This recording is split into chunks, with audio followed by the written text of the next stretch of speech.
Salut tout le monde et bienvenue dans cette revue de presse. On démarre ce dimanche avec de la Coupe de France. Comme des fous titre l'équipe pour parler des exploits du Puy et de Saint-Brieuc qui ont fait tomber Montpellier et Le Havre, deux clubs de Ligue 1. Puissance 4 pour le club de National 2 qui a écrasé le dernier de l'élite 4-0. Le progrès est moins enthousiaste pour l'OL et à juste titre. Lyon a gagné dans le dur contre Feigny-Aulnois, club de National 2 également. Heureusement pour l'OL, l'essentiel est assuré. Pour le FC Nantes, un succès aussi, mais surtout un succès précieux.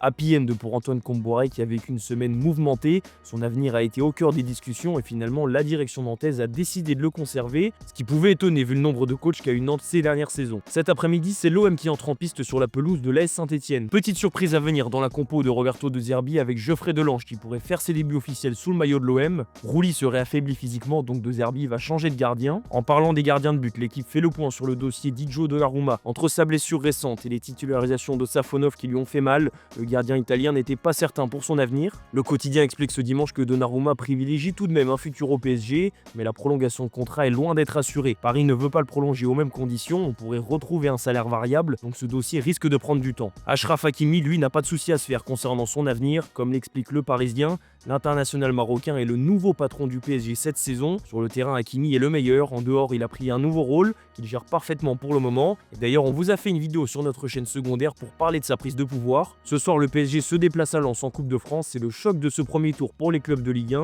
Hors de question de prendre la compétition à la légère pour Paris, qui a enfin remis la main sur le trophée la saison dernière. Luis Enrique pourrait changer 2-3 choses dans sa compo, mais pas de quoi remettre en question les ambitions parisiennes. On file en Espagne où le Barça est tombé de très haut hier soir. Drame final titre sport pour illustrer la défaite à la dernière minute à domicile contre l'Atlético de Madrid, nouveau leader de Liga. Barcelone avait presque tout bien fait en première mi-temps, un but magnifique de Pedri, aucune frappe pour l'Atlético, et derrière les Catalans ont été maladroits. Les colchoneros sont entrés dans leur match et repartent même avec 3 points du stade Montjuic. Pour Hansi Flick, pas de quoi tout remettre en question, la performance reste bonne malgré la défaite, le coach allemand reste serein et sait que son équipe a le potentiel pour rebondir et aller chercher ce titre de champion d'Espagne. Toujours de l'autre côté des Pyrénées, mais cette fois dans la capitale, l'ambiance n'est pas la même à Madrid. Marca s'enflamme pour le succès de l'Atlético, première victoire des colchoneros sur la pelouse du Barça depuis 12 matchs, et Azaroupa ça fait aussi 12 succès de suite, toutes compétitions confondues pour les hommes de Diego Simeone. D'ailleurs, l'Europe ne manque pas de souligner la victoire importantissime de l'Atlético, c'est le cas de Ricord qui fait du club madrilène un vrai candidat au titre. Même chose pour la Gazzetta dello Sport et l'équipe qui mettent en avant le style Simeone qui fonctionne toujours. Cet après-midi, c'est le Real Madrid qui entre en piste, les merengues reçoivent le FC Séville avec un Kylian Mbappé en confiance. Il touche au but, écrit l'équipe, c'est vrai que l'attaquant des Bleus a marqué sur ses 3 dernières sorties avec le Real,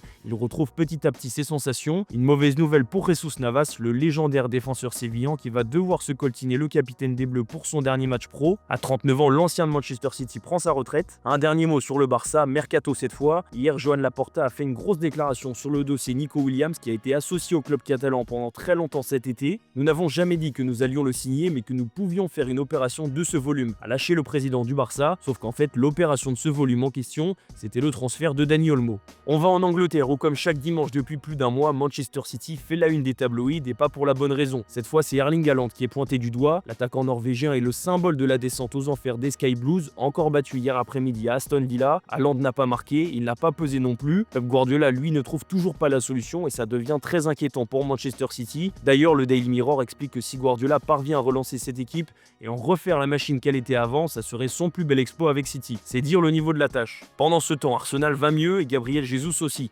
Les Gunners sont allés gagner 5-1 à Crystal Palace qu'ils avaient battu en Cup cette semaine. Nouveau doublé pour le buteur brésilien, ça fait 5 buts en 2 rencontres. Cet après-midi, Liverpool se déplace à Tottenham et c'est le moment pour les Reds d'aller gagner un gros match à l'extérieur, juge le Daily Star. Liverpool est sous la pression de Chelsea et face à une équipe de Tottenham qui est capable d'exploits comme sa victoire à City, il va falloir frapper fort pour les hommes d'Arne Slot. Adversaire plus faible sur le papier, mais objectif similaire pour Manchester United et Ruben Amorim, qui doivent relancer la machine après les débuts convaincants du coach portugais. Ça sera contre Bournemouth à Old Trafford, l'occasion parfaite pour repartir de l'avant. On va terminer cette revue de presse en Italie. Simone Inzaghi, bientôt prolongé, c'est la une de la Gazzetta dello Sport. L'Inter Milan tourne à 2,37 points par match. Les Milanais sont encore en course pour le titre et ils ont été champions la saison dernière. Bref, le plafond de verre, c'est peut-être la Ligue des Champions et encore. L'Inter a fait une finale il y a 1 an et demi. Pour les Nerazzurri, on est dans la continuité. Les discussions ont lieu pour prolonger Simone Inzaghi qui pourrait devenir le deuxième entraîneur avec le plus long mandat de l'histoire de l'Inter en cas de prolongation. Voilà, c'est la fin de cette revue de presse, merci de l'avoir suivi, bon dimanche de foot à tous et à demain sur Foot Mercato.